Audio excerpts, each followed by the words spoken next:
Hello, I'm Nick Hodgson from astrogems.com, and I'm going to give a talk today on a subject that I find, for me, incredibly important and incredibly ignored by especially Western society. And that is, because in astrology we consider a predestined pattern to be defeatist and, a weakening way of thinking, we tend to avoid that whole concept. But according to the rishis, the Mahatmas, the self-realized Mahatmas of India, when we're born at a scientific time, exactly in synchronicity and harmony with our past actions and thoughts and deeds. There's a reciprocity in the universe that allows us to go with the flow, and we've still got a willpower, we've still got the ability to avoid or mitigate what we've set up in motion that's coming back to us karmically. And I know if I was at school and the school teacher got up and said, okay boys, some of you are going to have a really terrible time in your 20s because you were bad in a past life, I would have really appreciated that information, because I would have gone, okay, how do I avoid it? How do I avoid it? And it's very defeatist to think of our life as being remotely controlled, directed by outside of our jurisdiction, outside of our will. But nonetheless, all the main philosophies say you sow what you reap. And you can't do that unless you reincarnate, unless and it's up to your belief system, whatever, but if you believe that there's a completely fair, rational, just, universal consciousness or intelligence or God or Brahma, there has to be a justifiable cause for why some people suffer terribly, some people are born, with greatly unfair birth defects or whatever. So having said that, I just want to lay out the gravity, because sometimes we have to tell our brain several times that if you evaluate that there's a predestined potential in our life, then how do we make the best of it? How do we avoid, mitigate, nullify some of the really negative things that can happen to us? And in one sense, if you go to the quantum field and you look at everything as being vibration, everything as being waveform, that's probably the best place to start. And there's a quote by Nikolai Tesla, if I can quickly find it, who we all love. And he said, if you want to find the secrets of the universe, think in terms of energy, frequency, and vibration. And essentially, everything that we've done in the past is electromagnetically drawing itself towards us when it finds the right catalyst. And I pondered, what is that catalyst, years ago, and I used to go to these American Council of Vedic Astrologer conferences and talk to some of these quite famous Vedic astrologers who'd written books and were very renowned and very brilliant in their field. And I would say to them, okay, I sell astrological planetary gemstones. They're meant to supplement or help people who wear them if they've got a debilitated planet in a certain area. How does that work? Because I'd read all the books and no one had given the answers. And they said, well, emeralds for Mercury and yellow sapphires for Jupiter, and you put on the skin and it helps lessen. And I go, that's just data. I want the mechanism, I want an explanation of how it works. And this is probably, one of the first presentations where I'm going to explain it. And it took me nearly 30 years full-time running Astrogems to figure it out. And it's not because I'm particularly intelligent, it's because I really delve into the words of Paramahansa Yogananda and Swami Sri Yukteswar, who were genuine avatars, meaning they're omniscient, they're one with God, they know the rule book, And it's not something that Yogananda dwelled on in a big way, but he did say in a later publication, which is the interpretation of the Bhagavad Gita, that everything we do, say, or think is recorded vibratorily in our chakras, which is our electrical body. Everything we do, say, or think is recorded vibratorily in our chakras.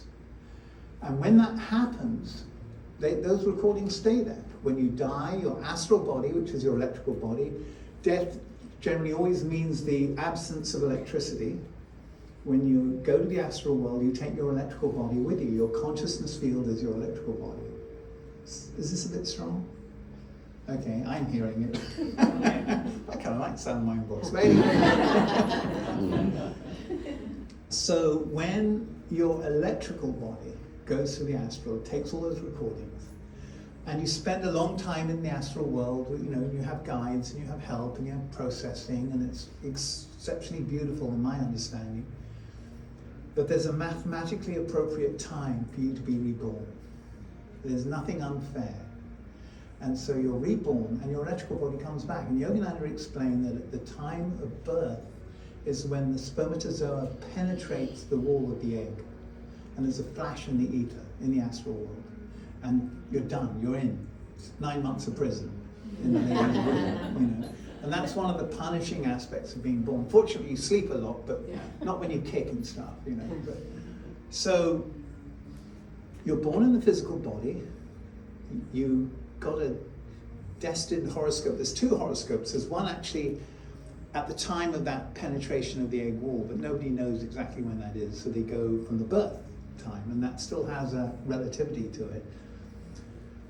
You look at the child's horoscope, you see these talents, you see these abilities, you see these interesting things in the transits if you've got a good computer program.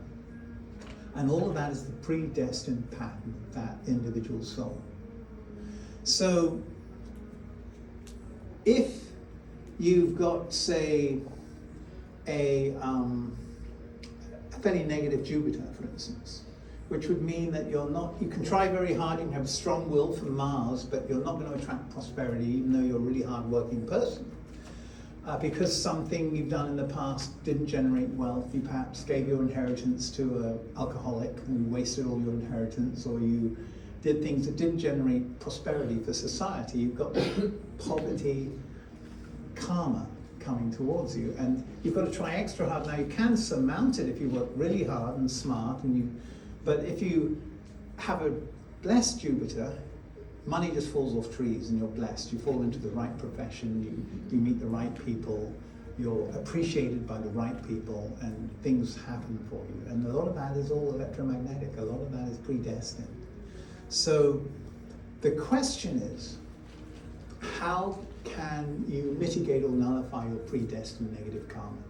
And before I go any further, I just want to, there's not too many people here, but I want to everyone to try this on for a few minutes and take it off. And I'm going to go back to what I was just talking about, but this way I want people to have the experience. This is a pure silver chain. Silver, pure silver, not sterling silver, has a resonant harmonic waveform similar to the moon. So when you introduce one into your electrical body by touching the skin, you're exalting your moon, you're boosting your moon, you're becoming less emotional, you're becoming, well, the opposite of that, be more rational, I suppose, but more easygoing about the bumps and lumps of life. So I'm just going to quickly give you some of these and get back to where I thought it'd make it a bit more interesting. And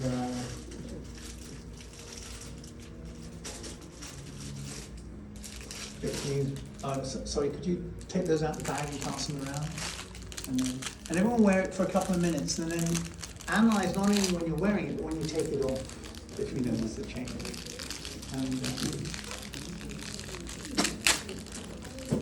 So back on the subject of how do you mitigate or nullify these predestined electromagnetically attracted events and circumstances. And there are several ways of doing that. Some of them require effort, some of them are more passive. Probably the most powerful way would be to attract the blessing of a saint. And they don't have to be in the physical body. You can pray to Jesus, you can pray to Krishna, and they're omniscient. They hear every thought of every person on the planet in real time. That's what they say. Some of them say that about others. So that's one way of mitigating or nullifying. You feel sincere and you're appropriate in the way you make that request or require that assistance, you get help. Another way is to do a ceremony using sort of tantric rituals with a professional pujari. You can do specific pujas based on your chart to mitigate what could be coming down the pipe. Another way is to use your willpower with discrimination, where you maneuver. I'll give an example. Nearly 40 years ago, a Vedic astrologer told me, your house of transport is very bad in November. It looks like something pretty bad is going to happen. He was a very good astrologer, Ernst Wilhelm. He's written quite a few books. So I went out, I got full coverage, comprehensively, insurance on my car. And that month I was in England, and the car was parked on the street. Drunk driver came around the corner and totaled all four sides of my car, kept on going, got caught, but he had no money, and the insurance paid me out fully, and I only got it full. I never get full coverage, but I only got full coverage because the astrologer told me that. And to me, that was discrimination and wisdom, and I counteracted the financial debit of that event. So you've got discrimination, willpower, and then you've got something that's passive, doesn't require any effort. That's kind of, sign me up for that one. That's my attitude. When I found out 35 years ago, 40 years ago-ish, that Swami Sri Yukteswar wore a 9-gem bangle, and that Paramahansa Yogananda wore a 9-gem bangle, it was kind of like, where's mine? Humility is not my middle name. I just kind of like, where is it? And I made some phone calls, and nobody made them. And I was staying in an ashram at the time, and the administrator of the ashram wore a 9-gem bangle, and the administrator before him wore a 9-gem bangle. And so I asked for permission to go out and hunt for gems, and me and a monk went out to gem shows, and the game began. And the first one I made was pretty inferior, but I thought it was a cat's pajamas. And I wore it, and I noticed immediately that my focus and concentration and meditation was just that much better. And for me, that was good enough. And then I lent it to friends, and their reaction was off the scale. I thought they were pulling my leg, and I mean, were you really sure? And then they were being sincere. I thought they were ridiculing me because they were so amazed by it. But basically, we go through life, and I'll use a name like, okay, John knows who John is. John knows when he was born, what he likes, what he doesn't like, what he pursues and interests. And all of those things have a vibration, have a consciousness to them. And John's used to being John. John's in a rut, in a pattern. Very few people change out of that psychological antique stage as they get older. So John's going along, boogieing along in life, and he's going to attract whatever predestined karma is coming to him. But if you get in there and you change John's consciousness, and one way John could do it is maybe 6 months in an ashram, or maybe a yoga retreat, or maybe environmental influences that uplift him. But there's another way of doing that, and all John's thoughts and John's way of being are a reflection of his consciousness habits. And if you put something on John's electrical field that is uplifting, that is sattvic, John's thoughts change a little bit. Might be 5%, might be 10%, but just say it's only 5%, doesn't sound like much. But wait till you see where John is in 10 years' time. He took a different trajectory. He took a different, he became enthused with interests that were not normally what John would have been keen on, And that's an example of how you mitigate karma. Once you change your interests, you're changing your karma. Once you envelop your interest to a greater degree in an uplifting subject, you change your karma. And so if you wear something that interacts with your electrical body, you're changing your karma. And the unique characteristic of crystals, I mean, you've got this huge pseudo-industry, the crystal movement, the crystal shops, and the outrageous claims, and I often like to think they've taken one acid tab too many in their youth. But the bottom line is there's a science behind all that gobbledygook, behind all those self-appointed intuits. And essentially, a crystal has something called a C-axis. It has a crystal lattice. They've got different geometrical crystals. And on that note, I want to pass out some crystals. Try not to drop them. But essentially, when you get a crystal structure, you get the electrons in alignment, like the photons in a laser beam, like the polarity in a magnet. You have a very special material when you get the electrons in alignment. The electrons are spinning, and they have their orbital shields. But when you get electrons in alignment, you get an energy transfer up and down that geometrical alignment of the crystal lattice. That's why crystals are so unique. That's not to say minerals don't have their role, but crystals, I believe, are much more powerful. Then you add color. Now, a color, as we know, has psychological relationships. Like we think of yellow as joyful, we think of blue as principle, we think of green as Mother Nature and natural, we think of red as anger or energy, Rajasic energy. They have psychological influences. Now, our karmic pattern has every color in the rainbow in many different hues and variations. If you look at it from a cross-index harmonic, in other words, you have the music in a musical scale, an octave, and you play one note and it's got a mood to it, it's got a feeling. When you go to a horror movie, there's a reason why all the dun dun dun, that sound is a certain way. And when you go to watch a beautiful pastoral movie or something, there's a reason why different musical compositions engender different mental forms of consciousness. So it's the same with color, but the difference is when you deliver that color from a crystal and you've got alignment of the electrons, you have to have a very good quality crystal. You have to have a deeply colored crystal with a great alignment of the electrons. You've got an ability in that crystal to shift the psychological state a little bit. And I have a certain bangle. I created a website. It's called the Anti-Depression Bangle, and then I realized the FDA would sue me out the yin-yang, so I didn't do anything with it. But I found that people who wore this bangle lost their depression. They took it off, it came back 5 minutes later. They put it on, and 5 minutes later it was gone. And in fact, I had a neighbor called Ed, a good friend of mine now, and we didn't know much then. I knocked on his door and I said, Ed, I want you to try this bangle, because I do a lot of research. And he said to me, Nick, I want to be seen dead wearing that thing. And I go, Ed, just wear it for me. He says, I'm not going to wear that down the beach. I said, take it off when you go to the beach. Don't worry about it. Just wear it. I'll be back in a month. So, no, okay, because we're friends. Okay, I will. So he wore the frequency bangle. And you'll see why he wouldn't be seen dead wearing it. It's kind of like that big. And he wanted to maintain his, heterogeneous reputation.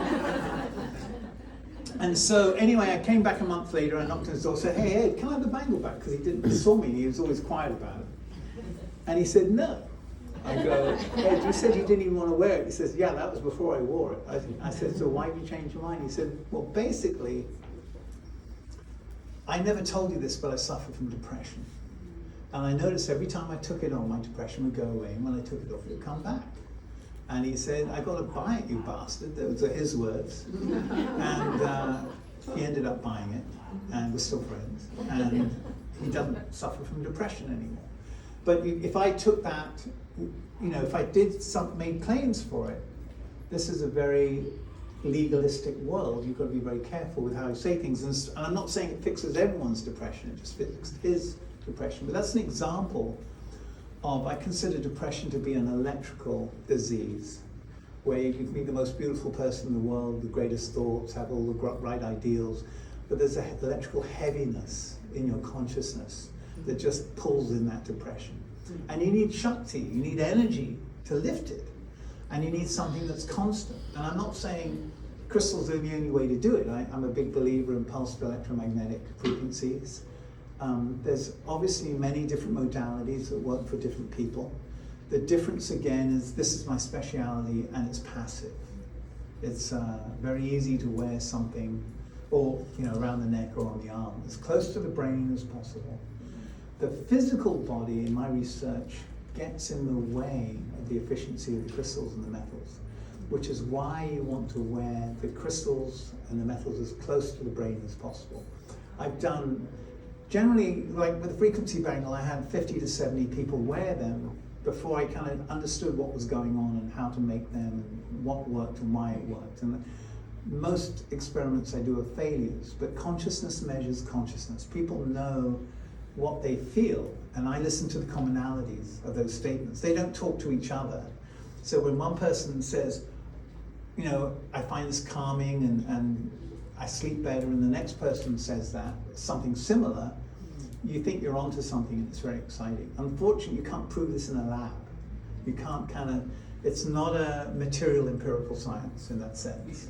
And so most of my clients, for instance, are, you know, the man gets one and he gets married and he wants his wife to have one because she'll be calmer and he knows she'll be happier wearing it, and because he's happier wearing his. And that's fortunately how my business has evolved from the internet. And but again, I want to say, you know, if there's a takeaway from this meeting, I want us to realize that we're remotely controlled in a predestined pattern of karma, and it's all waveform, it's all magnetic. Now, what I haven't touched on is, why do gems mitigate or nullify karma? So this is what Yogananda said. He said, the planets have no interest in us. They don't know we exist. They have no conscious agenda with us, but they act as catalysts for our karma. And how they do that is, all the planets have a magnetosphere, and meaning that they emanate a waveform into the vacuum of outer space.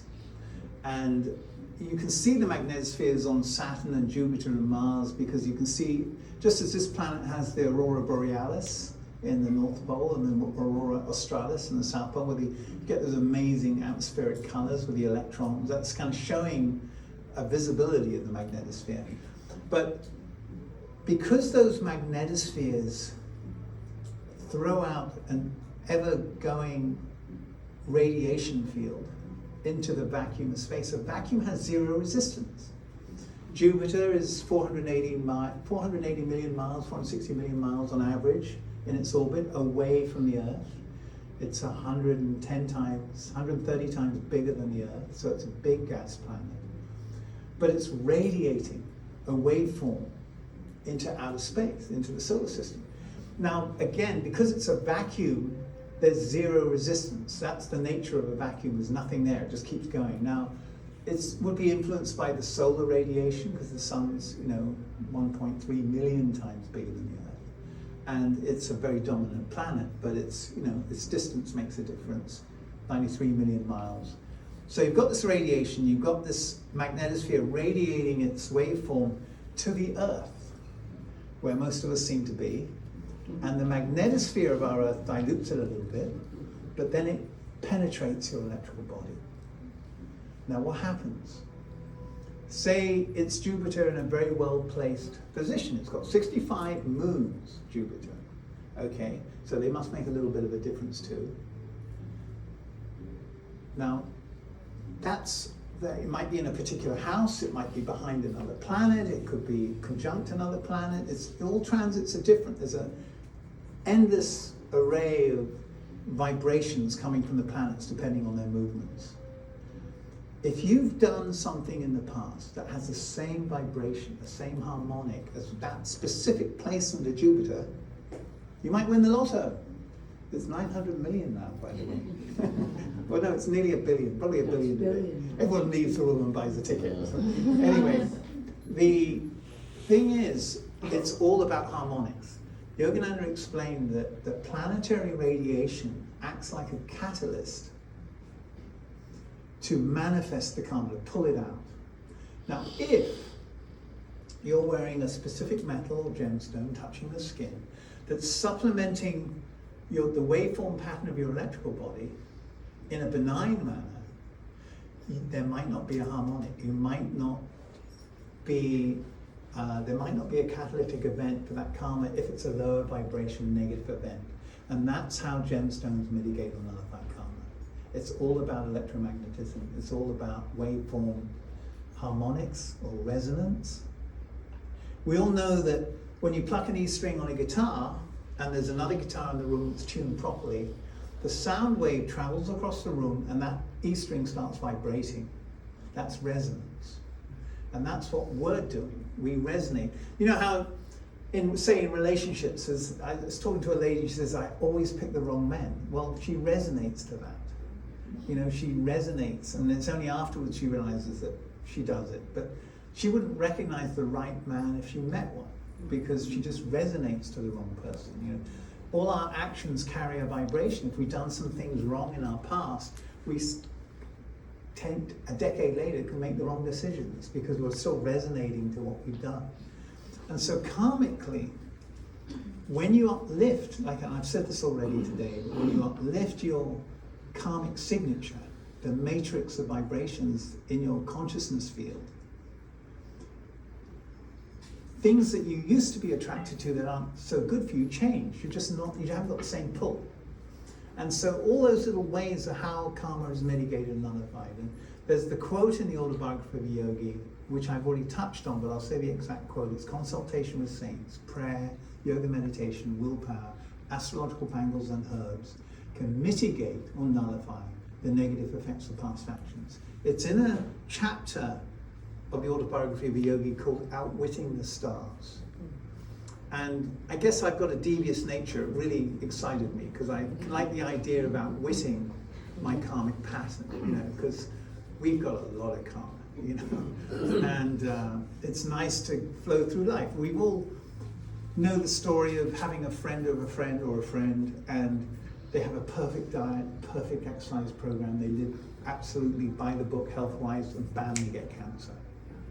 And they weren't vaccinated, you know. And then that's karma. The planets were interacting with their electrical field. Now, Swami Sri Yukteswar explains that there's 5 different types of electricity in the body. So it gets pretty complicated, because every form of electricity will have its own frequency. And, you know, to understand the whole science is, you know, beyond my pay grade. But I understand the basics of what can help. And I think we reached a stage where if anyone wants to answer a question, my friend Vic will answer them. I taught him everything he knows. He's doing okay for a student. So has anyone got any questions? Come on, the bravest one amongst you. You've got a question. I think you have. No, you don't? Okay. Yeah, don't look at the man behind you. Great, okay. So how important is knowing your moment of birth in this scientific exploration? Relatively important, not necessarily to the day for what I do. A good Vedic astrologer will ask you key questions about your life when you got married, when perhaps someone died, or, you know, major events in your life, and he'll do something called a rectification by analyzing past transits. And I had a profound experience once I'll share, and my mum, I'd say, Mum, what time of day was I born? She'd go, 4 o'clock, dear. I go, okay. And then I'd ask her a couple of years later, say, Mum, what time was I born? 6:15. And I go, Mum, are you sure? She said, I should know, I was there. I was like, okay, well, thanks, Mum. And I didn't press it any further. So I was getting a reading by a very famous astrologer called Chakrapani, who was quite remarkable. He didn't even need a computer program. He knew where all the planets were in his head from your time of birth. And he was given a boon by this amazing saint called Nityananda, who is a Naga sadhu, walked around naked in India and did all these miracles, fabulous stories about him. And the word was that Nityananda gave him a boon, and the boon gave him this talent to be an amazing Vedic astrologer. And I believe it. He was really pretty good and nailed things in my life that no other astrologers touched upon. But now I'm trying to think why I brought him up. Your question was about the importance of time. the rectification. Okay, so anyway, I had him do a rectification for me, and he went through asking me questions. He gave me a rectification, and then afterwards I was down on the beach in Malibu. It was late at night. I was just meditating, and I had thought, this is how Mahatmas can be. I had a thought. I wonder if Nityananda helped Chakrapani give me an accurate rectification. And the moment I thought that, it was like I got hit in the forehead. And it was like, oh, I'm sorry, yes, of course you did. And that's what a Mahatma can do. You know, they're omniscient, they're full consciousness everywhere. And so for a gemstone recommendation, you can just go to the middle of the day. You know, it's not critical. For Ayurvedic astrological jewelry, you're not predicting exactly when the snake's going to bite you, which day, and stuff like that, you know. And that brings me to a story. I like talking about different saints, and I was in India and we were videoing these devotees of this saint that no one's heard of. And there's just miracle after miracle after miracle. And he was sitting in the temple and they were singing a bhajan. He called one of the men over. He said, okay, I want you to get your son and bring him to me. And it was late at night. And then he went into his hut. And I went and saw the hut. It's literally a stick hut, nothing very fancy. And he drew a white circle in lime powder, I guess, in the middle of the hut. He said to the son, I want you to stand there all night. Don't leave that circle. Whatever you do, don't leave that circle. And then the lamp was on, but he kind of rolled over and went to sleep. And the son's standing there going, well, this is different, you know, wondering what's going on. And a snake came into the hut. And it was a cobra, and they're terrified of them in India. And it made a beeline for the sun. And just as it got to the white line, it burst into flames. And the saint sort of kind of rolled over to see what was going on. And the sun was terrified, and the snake was going around, wasn't interested in the saint, it was going around the white line of fire. And the saint's just watching it. And then the cobra figured out that if it climbed up a pole and went into the ceiling, it could drop down into the circle.